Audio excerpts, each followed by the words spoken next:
Good morning, Rabotai. Welcome to Breakfast in the Class. Breakfast in the Class is dedicated in loving memory of Rosette Waba, Alea Shalom Lilu Nishmat Rosa Batsara, sponsored by the Mahani family. As well, dedicated in commemoration of the Askara of Seli Kezri, Alea Shalom Lilu Nishmat Seli Bat Lulu, sponsored by her sons Gabby and Jimmy Kezri. Breakfast in the Class is dedicated in loving memory of Isaac Marcus, Alea Shalom Lilu Nishmat Yishak ben Sophia, sponsored by Isaac Beta. And as well, Leilu Nishmat,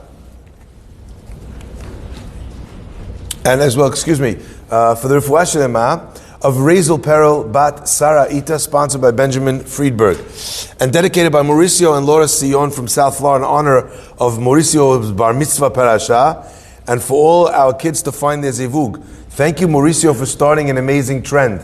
If everyone sponsored the week of their Bar Mitzvah Parasha, that would be ridiculous. We'd have even more sponsorships. Okay. Shtabach Shimon. That's a fantastic idea, by the way. As well, Breakfast in the Class is sponsored by Benedetto Mevorach Kahlun, dedicated in honor of the Kahal, L'Aslahaba Komiko for success in everything. The Cobra was sponsored by nobody. I've been waiting to say that for quite some time. If any, Rabbi Asmani is now sponsoring the Cobra.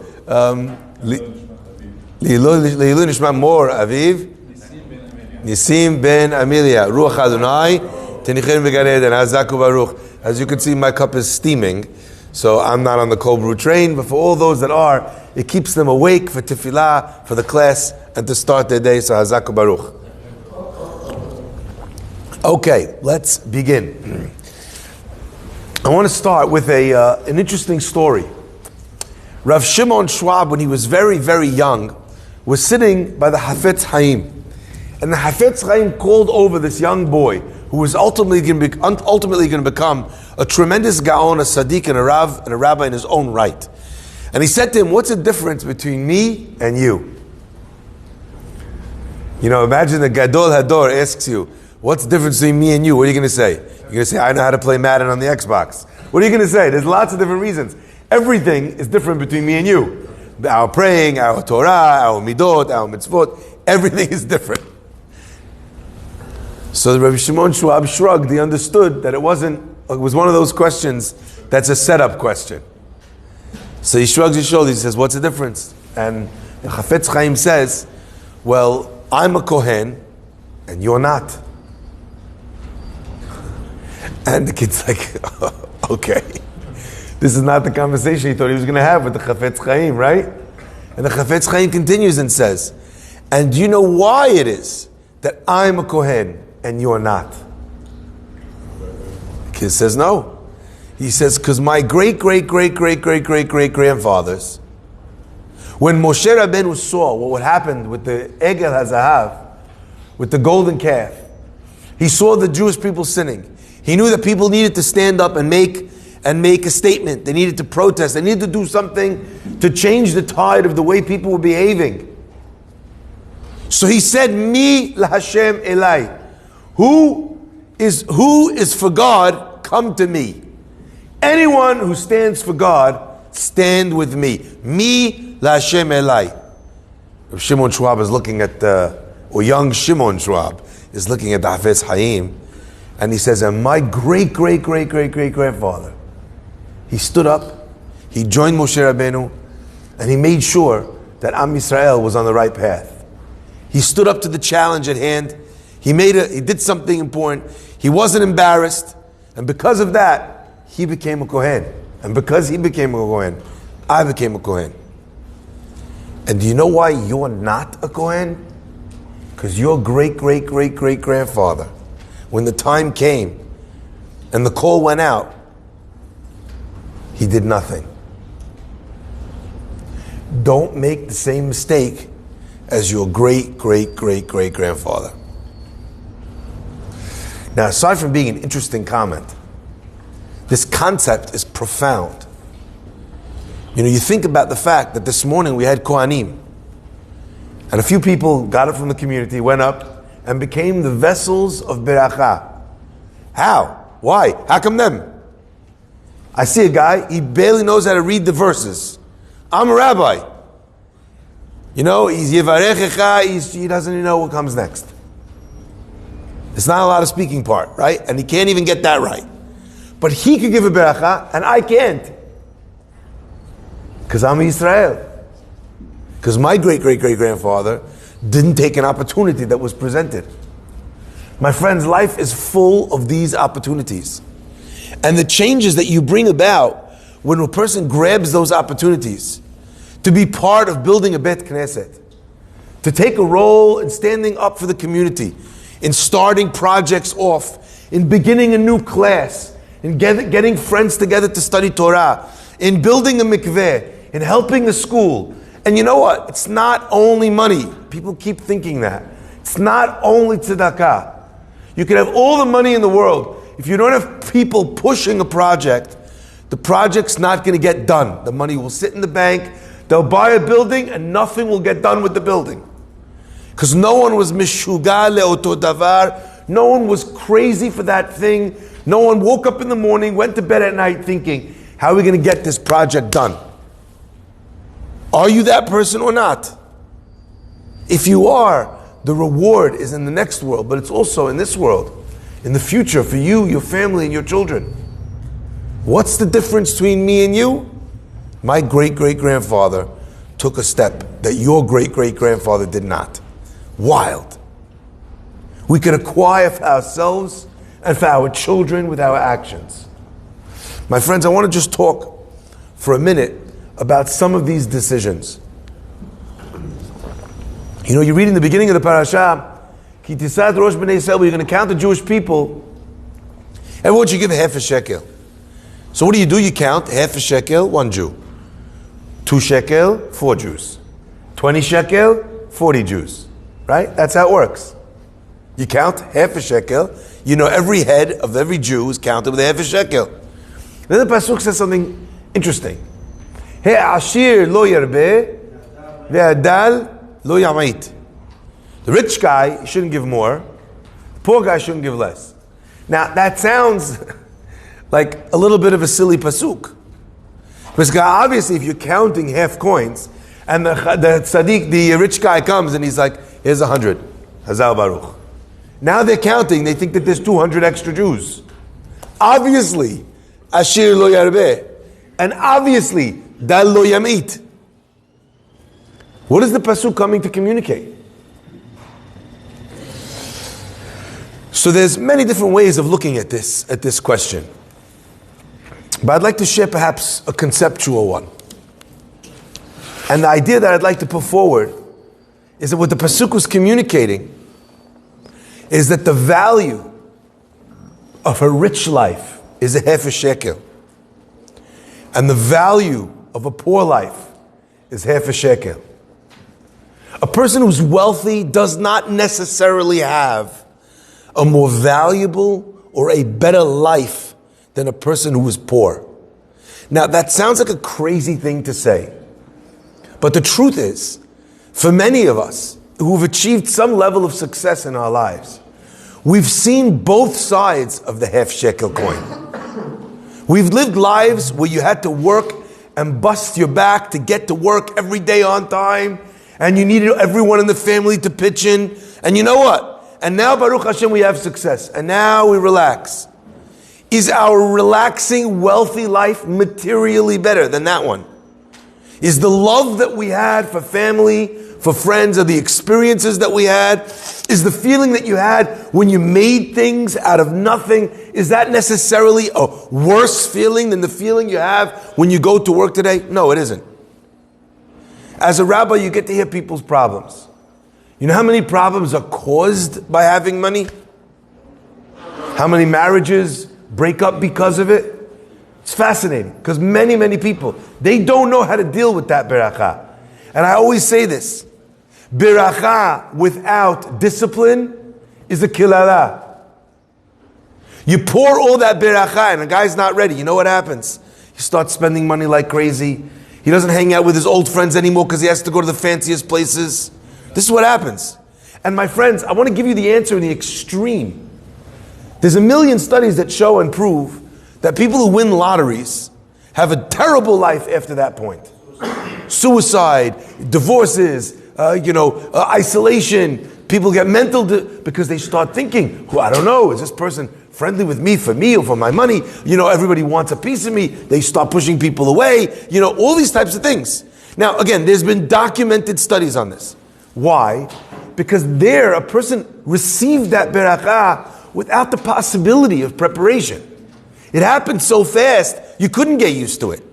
You couldn't make your peace with it.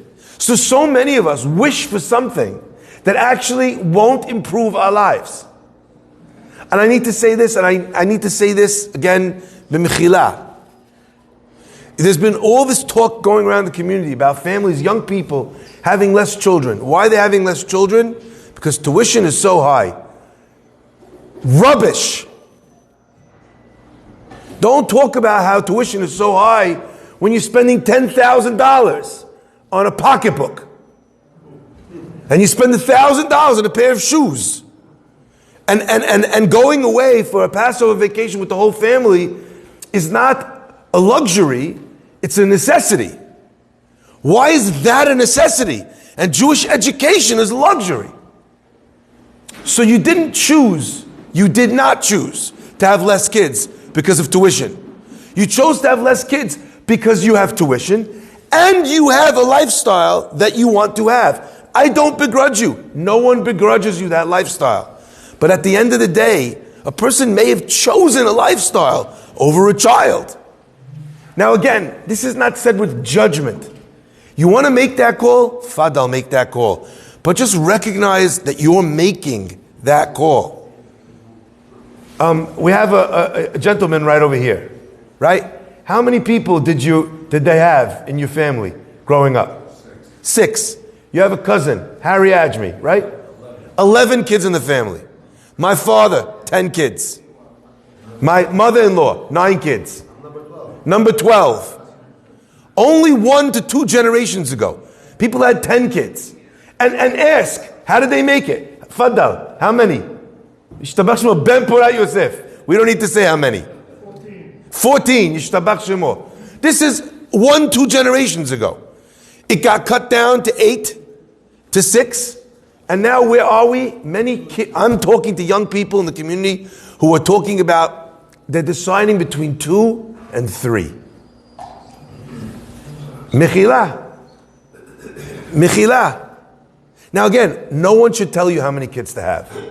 The decision as to how many kids you should have should be something that you should figure out based on how much you're able to deal with raising those kids and loving them, bringing them up, nurturing them, having a healthy family. But don't beg out because it's just about tuition. Tuition is a problem. We have to solve it.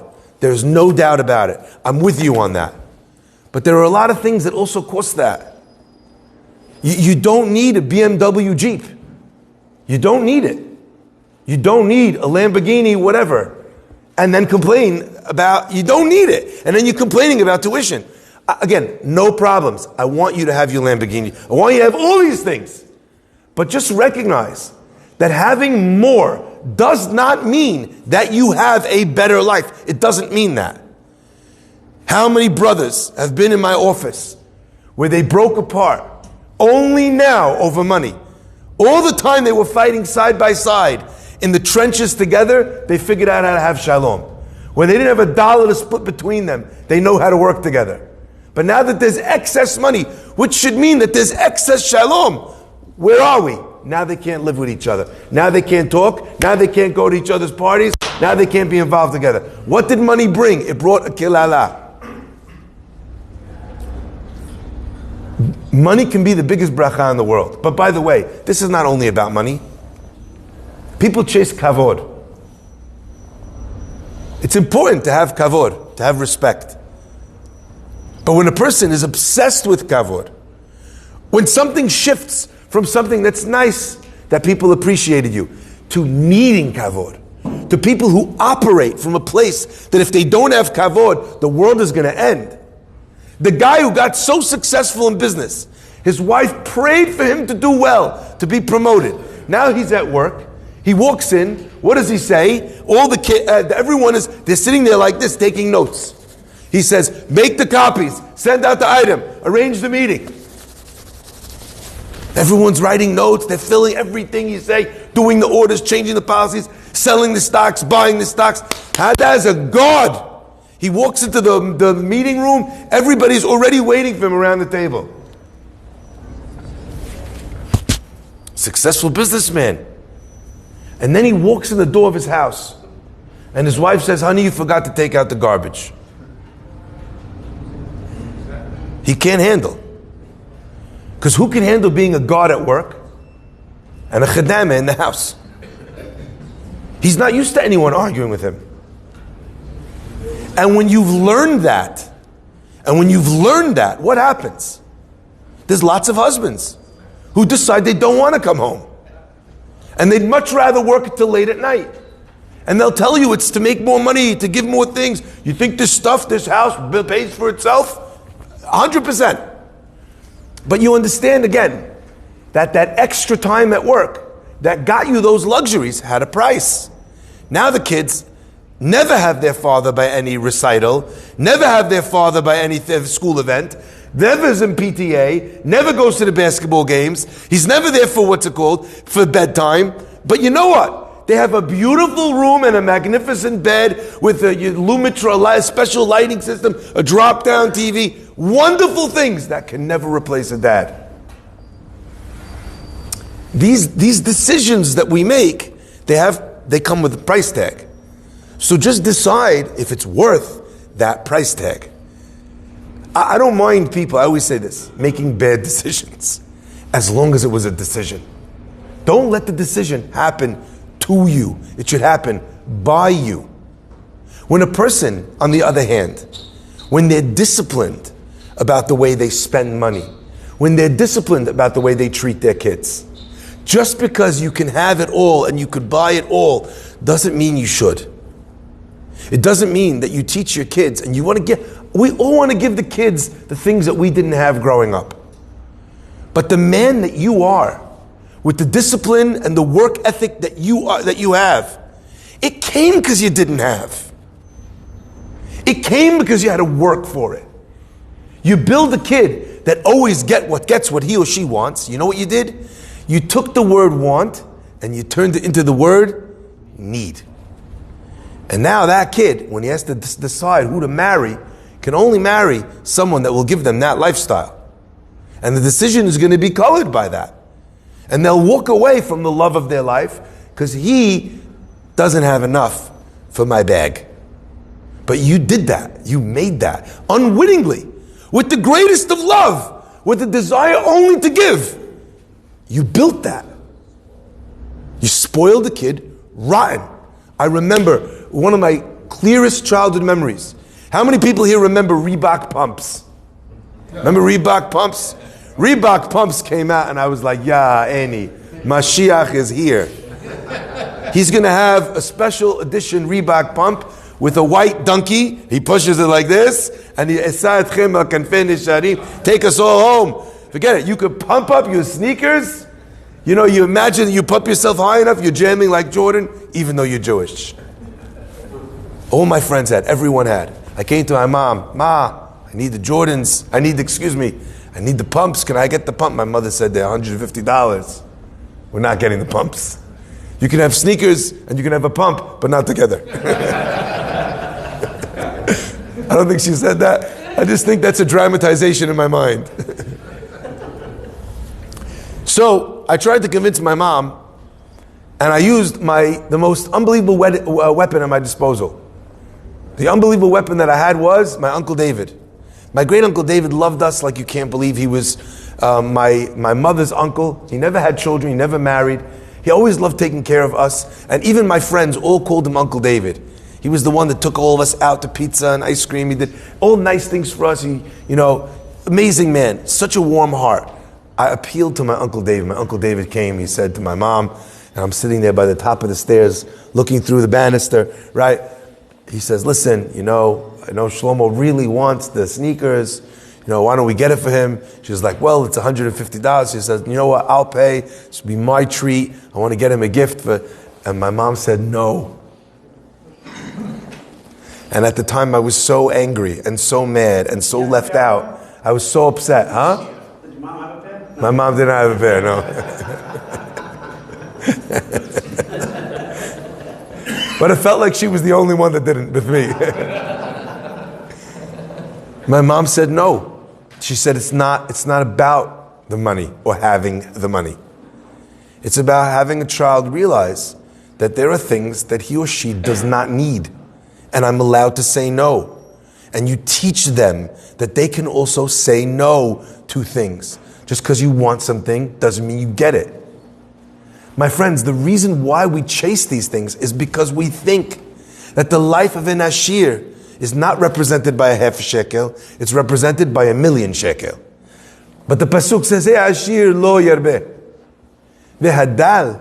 And someone who has 2 pieces of bread, and someone who grew up on the Lower East Side, like half of the Syrian community did when they first came, and the father and the mother and the kids all running out selling shoes on the street, they became salesmen from that.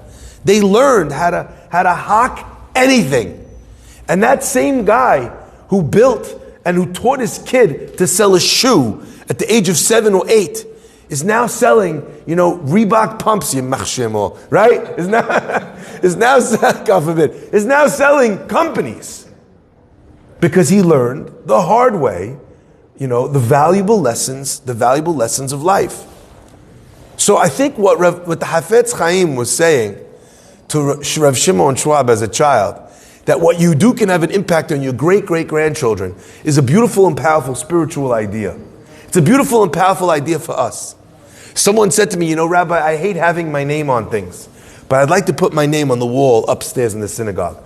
We have a pillar section and a benefactor section with people that are pillars of the synagogue and of the community and benefactors of the community. I said, if you don't like your name up, why are you asking me to put the name on the wall? He says, because my family comes to this shul. And I want my children and my grandchildren to see that this is what we support.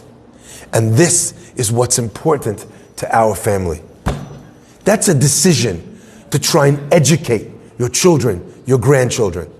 You have so many people that they bring their kids into the business, but they don't bring their kids into the tzedakah meetings. If they see you making money, they should see you giving money away. That's also part of the education process. So you have to think to yourself, what do you want for your kids and grandkids? What do you want them to learn? What do you want them to see? I have a fellow in London, wonderful man, very wealthy guy. Do you know what he said to me? He said, whenever I go anywhere, I always ask them one question. What is your second best? He never flies first class, he flies business class. He doesn't fly, well, now I could tell him there's private jets, he could fly first class, by the way. Right? He never takes the presidential suite, right? The penthouse. He takes the next one, the one underneath it. He has money. The Torah does not want you to not enjoy your money. Enjoy your money. Adrabah. If you live large, Be'ezrat Hashem, you'll also give tzedakah large. Amazing. Enjoy it. But that his kids hear, we don't need the best. Everywhere they go, they know the first thing their dad's going to say is, what's it say? Car rental, we have the Rolls Royce, and we have Mercedes Jeep. Fadal Mercedes Jeep. Enjoy it. But not the best. We don't need to be the best. We don't need everyone's eyes on us. In fact, the eyes on you, the ayin hara, only brings with it problem after problem after problem. My friends, these decisions that we make, they have real life ramifications. And you don't notice them right away. You only notice them after some time. But it's like that. So I'll end with this. And I've shared this before. It's not only money. It's kavod. It's power. Power can be used. Kavod can be used. If people respect me as a rabbi, what do I do with that respect? If I feel that it gives me my value, if it makes me feel important, then it can become poisonous. You have to have kavod from everybody. No one could ever disagree with you. No one could ever correct you. You're never wrong. Person who's obsessed, drunk on kavod, is not listening to tochacha. They're not listening to anyone's advice. They're ignoring everyone that they think is beneath them. But if you use your kavod, if I turn to people who I know respect me and I say, this is a good tzedakah, I think we need to do something differently here. We need to introduce a change into the synagogue. Rabotai, on Shabbat, we're going to make now the tefillah of refuah shelema. Please don't speak when I'm saying the name of someone who their father is not well.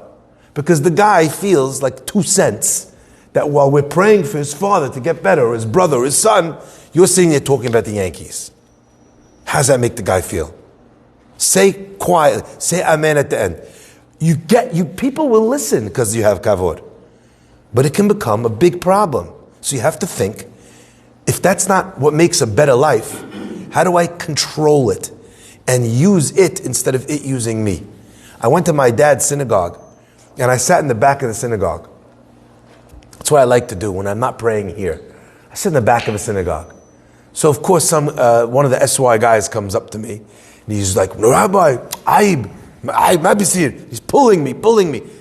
I wanted to get in, not make a scene, be in the back. And this guy, and people are looking now, he's like, no, the front, sit next to the front, sit by the rabbis, you can't sit here, not for the rabbi, Finally, I just fixed the guy with my steeliest glare, and I said, Rohi. I said, every rabbi has to develop a technique, has to think of things to help him keep his kavod in check. To remind him that he's not so important, that he's only important because of his job. He's not this person. It's not important. Sitting in the front is not something he needs. It's not even something he should want. But you have to build techniques to make yourself bulletproof from the poisonous nature of kavod and power. I said, this is my thing. Leave me alone. This is my thing. That when I go to another shul, I could sit in the back. I'm a regular guy. Happens to be that in my shul, I have a job. And that job means that I have to sit in the front. And that job means that people call me rabbi. But I'm still Shlomo from the block. Yani. Now the point I'm trying to leave you with is if we think this way, we can put measures in place that all these things, which are very powerful in terms of shaping a bigger, better, more comfortable life for yourself, they give you the positive sides of their berakah and not the negative ones. Be'ezrat Hashem, we should always live life with that discipline, with that ability, with that preparation, and through that experience a life only of berakah. Baruch Adonai Le'olam. Amen.